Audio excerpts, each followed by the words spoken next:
모두 영국사 김범석입니다. 자, 오늘 이 시간에는 우리나라 최초의 지방자치정부라는 한번 제목을 갖고 한번 정리하고자 합니다. 자, 우리나라 최초의 지방자치정부요? 지금 지방자치제 실시하고 있죠.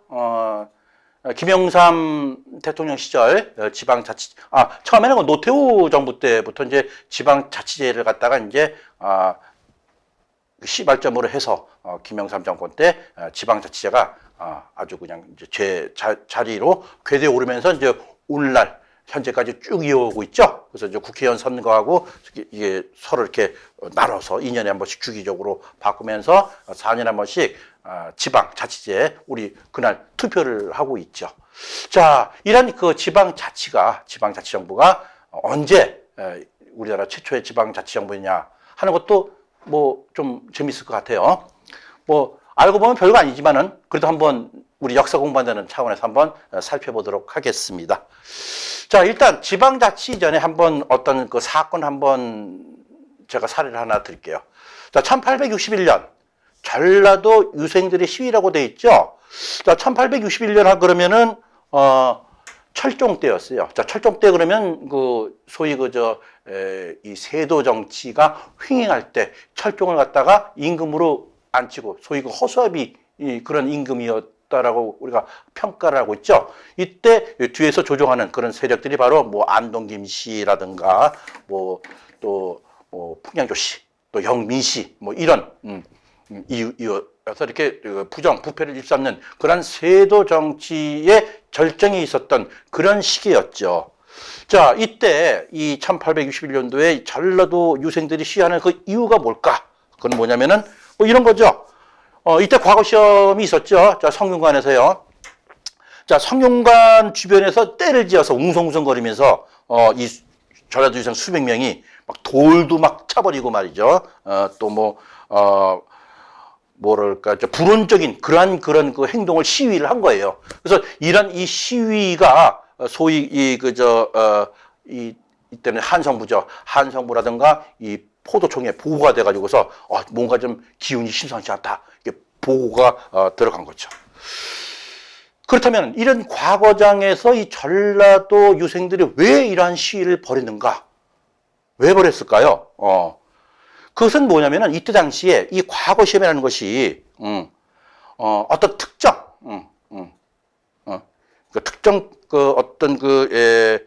특정 문벌에 의해서 좌지우지됐을 뿐만 아니라 온갖 부정부패로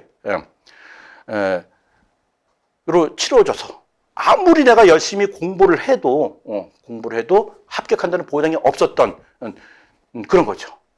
그렇기 때문에 이제 이 전라도 유생들이 시위를 이제 벌인 거가 되겠죠. 그야말로 입신양명을 위해서 온갖 이 공부를 갖다가 청춘을 바쳐서 글 공부를 했는데, 이런 글 공부의 실력을 뽐내려고 해도 이런 지방 출신자들이 합격하는 그러한 경우는 매우 드물었던 것이 이때의 이제 현실이었죠. 또 설령 또 합격을 했다 하더라도 이런 지방 출신자들한테는 좀처럼 그런 합격했다가 이것을 실무를 갖다가 주어주는 그런 기회가 없었어요. 또 실직이 주어지더라도 지방 출신자들은 뭡니까? 아주 한직에 머물게 해서 그 주에서 빙빙빙 돌다가 결국은 끝내 빛도 못 본 채 사직하게 하는 그런 사례가 빈번하다 보니까는 이 전라도 유생들이 시위를 벌이게 된 거죠. 근데 왜 이렇게 이 과거를 보려고 이렇게 기를 썼을까요? 이때 당시에 조선시대의 풍조가 뭡니까? 한번 과거에 이제 합격을 하게 되면은 소위 그 출신이라는 딱지가 붙는 거죠. 그러면서 그만큼 이제 대우를 받는 거죠. 이것이 이때 당시 조선 관리 사이의 어떤 풍조였다라고 보시면 되겠습니다. 그래서 이때 이 뜻이 있는 선비들은 과거 봐봤자 어떤 위에서 부정부패로 인해서 그 합격률도 매우 저조한 정도가 아니라 거의 안 되는 거죠. 이미 합격자는 문벌에 의해서 특정인들에 의해서 이렇게 좌지우지하기 때문에 내 실력과 관계없이 글 공부한 것이 한낱 허서로 돌아가기 때문에 그냥 제야에서 그냥 나름대로 공부했던 그런 무인들이 많이 배출되기도 했었어요. 이때 당시. 참으로 안타까운 그런 역사적인 사실이죠. 자, 이런 게 있었다. 이런 1861년에 집단적인 시위가 있었다는 거 제가 한번 설명드렸고요. 자, 이러면서 지금 계속 호남이 나오는데, 이런 이 차별의 그 역사적인 배경을 제가 한번 또 말씀을 드릴게요. 지금, 호남 평야가 쭉 이렇게 있습니다. 자, 호남 평야가 있다는 것은 뭡니까? 그만큼 호남은 곡창지대라는 거죠. 자, 우리나라는 전통적으로 농업 구조의 사회였죠. 그래서 어떤 국가의 재정이나 또 개인 생활에 있어서 이 농토는 큰 재원의 기초가 되었습니다. 자, 그렇기 때문에 이런 이 조선시대는 이제 수령제도가 있었어요. 수령. 우리 다 뭐 역사 공부를 해서 다 알고 있지만 소위 사또죠, 사또. 이런 그 수령들은 이러한 자기가 부임지에 가서 농산물들을 수탈하려고 했고, 그 중에서도 가장 농토가 많았던 호남의 농민들은 이러한 그 이 수령들에게 많은 갈취를 당하게 됐죠. 호남의 양식이 얼마나 중요했냐면은, 이때 호남에서 생산하는 모든 이 양식들이 국가 전체의 약 한 30% 이상을 차지하고 있었다고 하네요. 그러니 이 호남의 양식으로 서울 벼슬아치들을 거의 먹여 살렸다 해도 과언이 아니에요. 그 한 예로 1592년 임진왜란이 터졌죠. 이때 임진왜란이 터졌을 때 그 이 호남의 곡창지대에서 이 명나라 이 군사들 왔을 때 군량미를 조달하고, 또 여기서 생산된 이런 양식 갖고서 또 의병들이 또 그 의병 활동을 할 수 있었던 그 근원지가 바로 호남의 곡창지대에서 나왔다. 그 얼마나 그 큰 나라의 보물 창고였습니까? 그죠? 자, 이렇게 이 호남에서 이렇게 나온 이런 양식으로 명나라 군사들 먹여 살려, 또 의병 활동하는데도 군량미로 조달해줘. 이러한 이 호남에 이런 수령들이 계속 수탈했다는 그런 거죠. 그런 거. 자, 그렇다면은 임진왜란이 끝난 이후에는 이것이 좀 잠잠해져야 돼야 되는데, 임진왜란이 끝난 뒤에도 이 수탈은 끊임이 없었다. 또 차별도 또 없어지지 않았다. 그래서 이 새로 부임한 수령들이 이때 이런 말이 있었어요. 서울에서 아들을 낳으면은 뭐라 그럽니까? 이 호남에 수령시키는 것을 갖다가 그게 보내는 것이 소원이었다. 그런 말이 회자가 돌기도 했어요. 왜 그랬을까요? 그만큼 뭐예요? 뜯어먹기가 좋은 그런 곳이었다. 그런 얘기죠. 그 중에서도 광주 목사 자리 하나 딱 찾아보면 말이죠. 완전 요즘 같으면 로또를 맞았다. 이런 표현을 써도 과언이 아닐 정도였어요. 한번 이 광주 목사를 부임하면 말이죠. 이 지방의 그 토들을 들볶고 향이 들어갔다가 족쳐가지고서 평생 먹을 것을 제사를 모았던 거예요. 그래서 이 임진왜란이 끝난 뒤에도 광주의 이 호남의 이런 그 부호들과 향반들은 이런 현실에 하나의 방안을 이제 생각을 해낸 거죠. 이때 당시에 이 호남의 이제 부호들 유지들이 쌀을 갖다가 1,100백 석을 갖다가 모아서 조정에다 갖다 바쳤어요. 왜 갖다 바쳤을까요? 거기에는 두 가지 조건을 달았죠. 자, 하나는 임진왜란이 터진 이후에 국가의 재정이 바닥이 났으니 우리가 좀 모아서 국가 재정에 좀 도움이 되노라 해가지고 이렇게 바칩니다. 두 번째는 뭡니까? 차후 우리 이 동네, 우리 이 지역의 수령을 파견할 때는 이쪽 현지 사정을 좀 아는 그런 사람을 갖다가 좀 인사발령을 좀 내주십시오라고 이제 이렇게 두 가지 조건을 들고서 쌀을 갖다 바쳤죠. 그 이유는 뭡니까? 하도 들들들 볶이니까는 이걸 갖다가 사전에 미리 좀 방지하고자 하는 그런 충정 어린 마음으로 그렇게 갖다 바쳤겠죠. 자, 그런데 그래봤자 조정에서는 그 말을 듣지를 않은 거죠. 자, 그러다 보니까는 이 소위 수령들이 그렇게 그 탐관 오리식으로 들들들 주민들을 갖다가 족쳐가지고서 평생 이렇게 먹을 것을 갖다 이렇게 챙기는 그런 것을 갖다가 너무 이건 부당하다라고 이렇게 하소연해봤자 뭐 상소도 올렸겠죠. 들어먹히지도 않고 또 그것이 또 설사 접수가 돼서 어떤 뭐 이렇게 뭐 사건을 갖다가 접수한다. 오히려 너 일러 바쳤지 조정해 이런 식으로 해서 뭡니까 보복이 더 무서웠던 거예요. 이거 나라꼴이 말이 아니겠죠, 그죠? 자, 이렇게 참 억울했던 이런 이 일이 있었던 거예요. 대개 이 전라도 수령은 전라도 인사가 차지할 수 없었다는 거. 자, 이것은 사실 너무 부당한 거죠.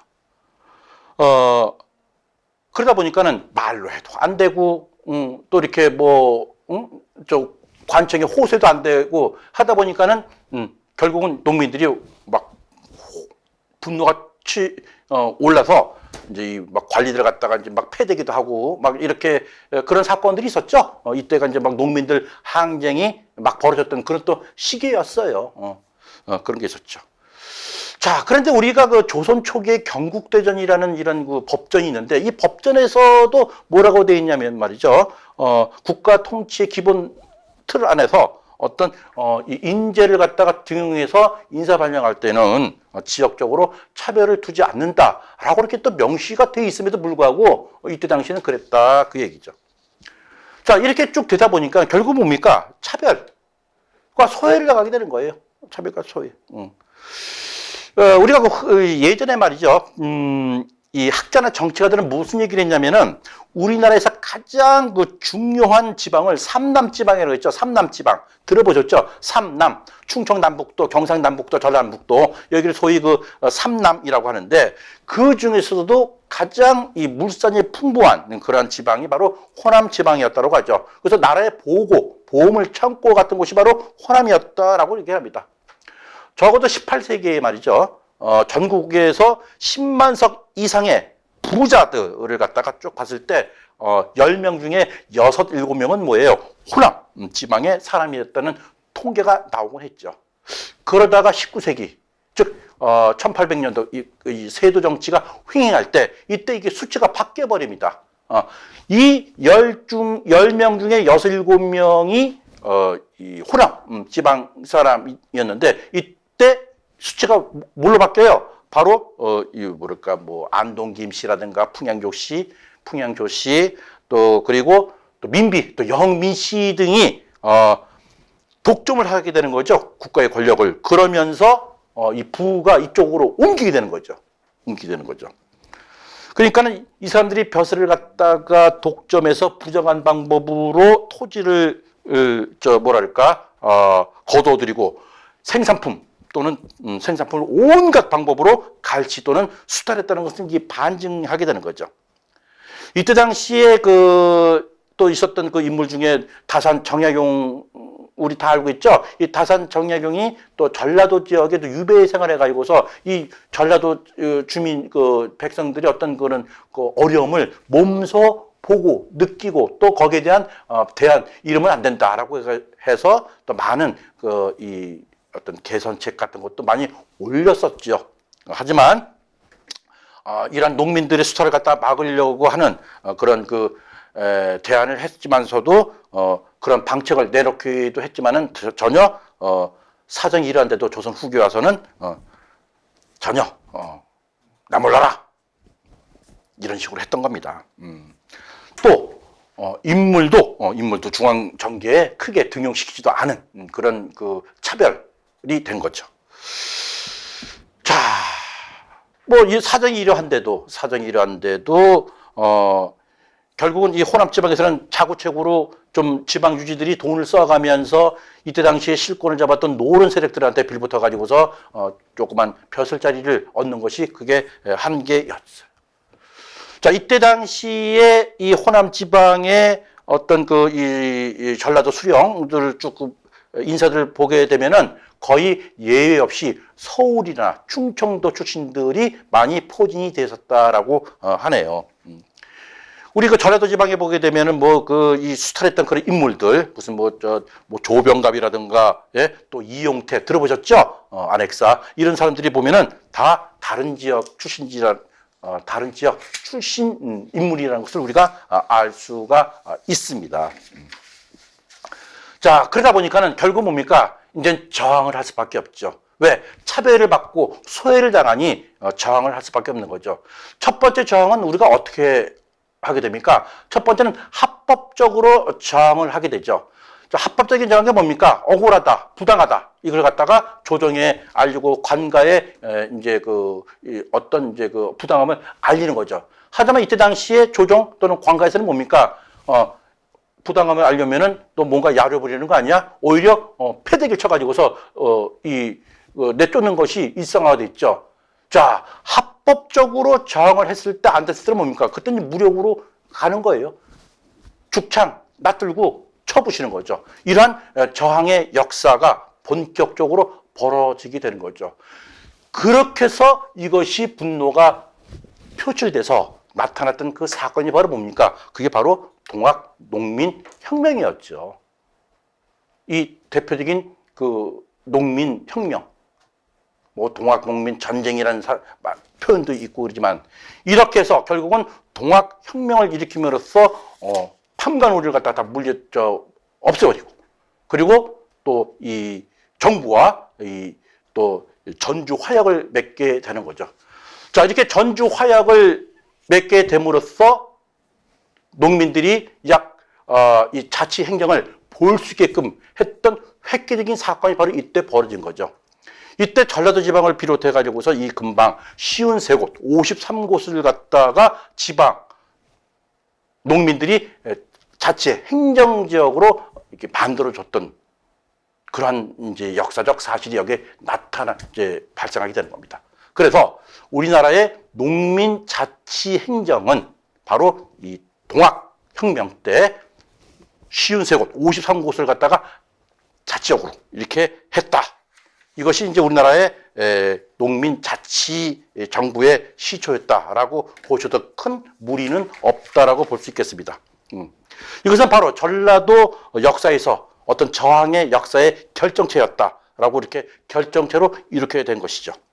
바로 이러한 19세기 전 기간에 걸쳐서 끊임없이 발발한 이런 농민 봉기의 역사적 전통에서 다져진 이 자각이 이후로 어떻게 됩니까?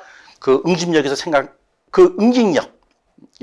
쟁취한 것이 이제 바로 집강소래, 집강소. 쉬운 셋.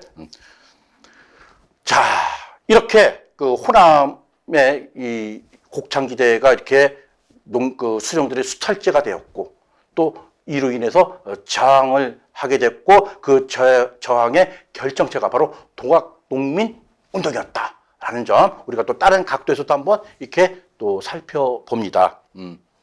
자, 이렇게 호남은 많은 시련과 어려움을 받고 또 근대에 있어서 또 많은 정치적인 이득에 의해서 희생양해졌던 그런 고장이었죠.